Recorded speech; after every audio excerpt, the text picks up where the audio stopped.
Hello my friends and welcome back. Thank you very much for being with me again today. When people are hypocrites, could be at least two reasons why, or three. One, the person lacks self-awareness.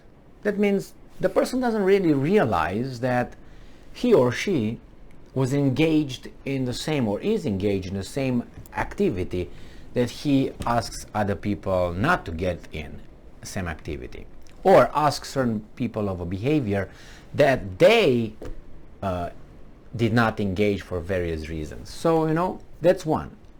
And the other one, so it's self-awareness, and the other one is, how should I put it, negative people, evil people, bad people, when they know that what they ask is hypocritical, that I don't want you to do that. If you do that, you're a bad dude. But yesterday, actually, I did it. And I know all this. And I'm very self-aware of that. But nevertheless, I continue to demand that you follow that rule that I broke yesterday, the day before, and so on. So this is United States in this case, when very piously tells Russia that it violated United Nations Charter 1945. But this is, hey, you violated that. But if you put a mirror in front of this guy who says that, in this case is Mr. Biden, he could remember, if he has self-awareness. I doubt he has self-awareness at this point in life, but the people who wrote the script for him definitely know and have self-awareness, because history is not somewhere in the 12th century where they broke the whatever. Now they say these guys broke in 1945 retroactively. You know what I mean? From 1945 until 2022, United States broke a lot of 1945 UN charters, and I will mention them. Just relax. So let's see first what President of United States of America was able in about 5 hours to record a speech of about 2 minutes. Because stop! Ah, damn it, Biden! That's how it probably was, the whole recording session. Like, oh my God, just say I. Okay, good, cut. Put I. Now we're gonna redact the next one. M. Say A. M. Cut. Put that with I am. I think that's the way they build that video, that whatever speech he gave, unfortunately. So, Reuters, September 20th, 2022. Russia's Ukraine invasion violates UN's 1945 charter. Biden to say.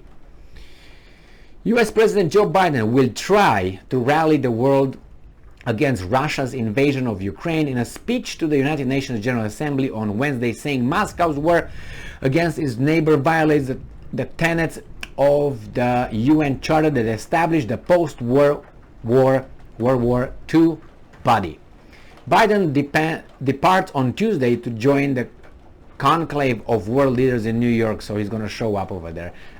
Man, what's going to happen there? Are they going to do it live?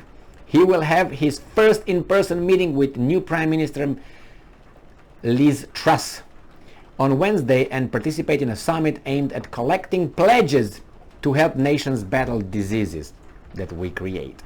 White House's National Security Advisor Jake Sullivan said Biden would not use his speech to argue that Russia should be ousted as a member of the UN Security Council. It's going to live by itself. As a member of the UN Security Council, where it is one of the 5 permanent members capable of voting and vetoing any security resolution.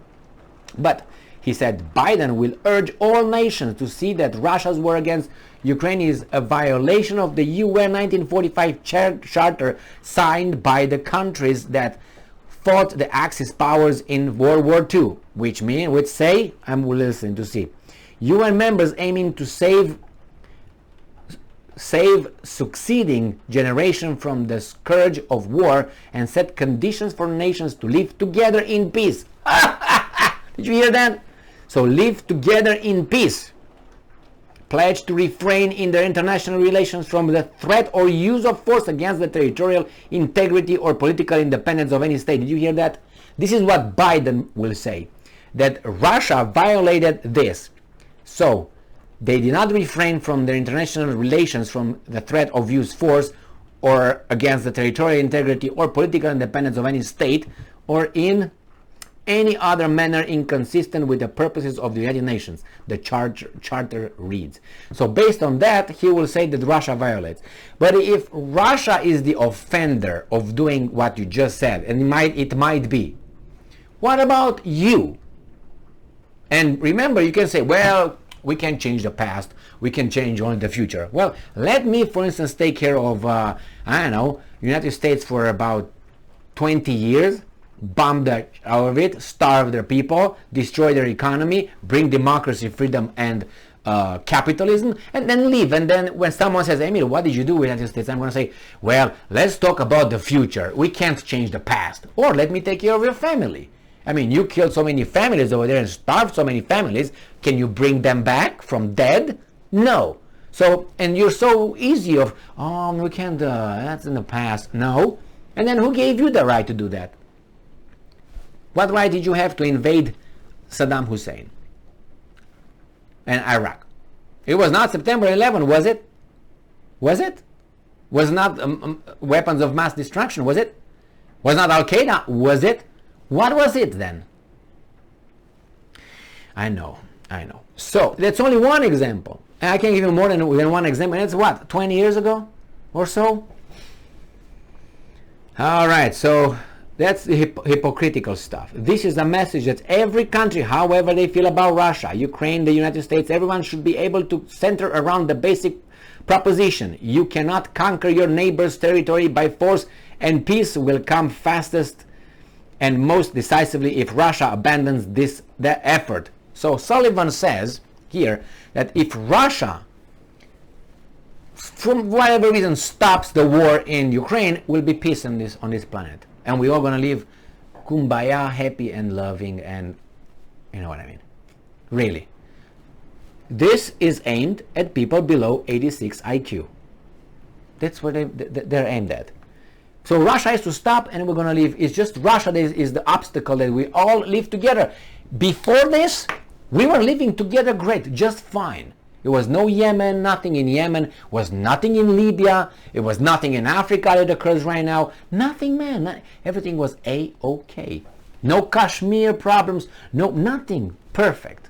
Really? Oh, we can go back. We got Serbia. What about Serbia? Oh, Kosovo. Right? Yes. So, and wait, you still have a lot of things on your plate pretty soon, like Greece and Turkey. Remember that one. Russian President Vladimir Putin says the West wants to destroy Russia. The economic sanctions imposed on Moscow is a response to the conflict, blah, blah, blah. So Sullivan said every country should make a case against Russia's war. They already did. Now you just try to intimidate them. That's what you did. They did. It was a vote. Remember the vote? How many were for, how many were against, how many abstained? Remember? The world community spoke. And it was not unanimity whatsoever. What do you want? Now they just want to intimidate. That's what they want to do. And this pretense of perfection aggravates me. At least if they would come and say, guys, we tell you to do this, otherwise we're going to bomb the shit out of you. You vote with us because we're the thugs here, okay? We are the biggest and we're going to do whatever we want. Yeah, I know we screwed those guys, we screwed those guys, we screwed those guys, and we screw more guys after we take care of Russia. So shut up, say everyone that you condemn Russia, and let's get going, man. But if they would be like this, for me personally, would be, okay, man, you're a thug, and you say it. I don't like people say, I'm not a thug, I'm a saint, and they behave like a thug. Okay, I don't like those at all. I like the ones that say I'm a thug, and he shows it. Or he shows it and he said, yeah, I am. I like the ones that are not thugs, and they show it that they're not thugs. I like those ones the best. But in this case, at least say it. I mean, not be the bottom feeder, like the lowest of the lowest. Oh, I'm the best, the nicest, the perfect, and I behave like a bully and punch everybody in the mouth as soon as they don't do what I tell them to do because I know best, somehow.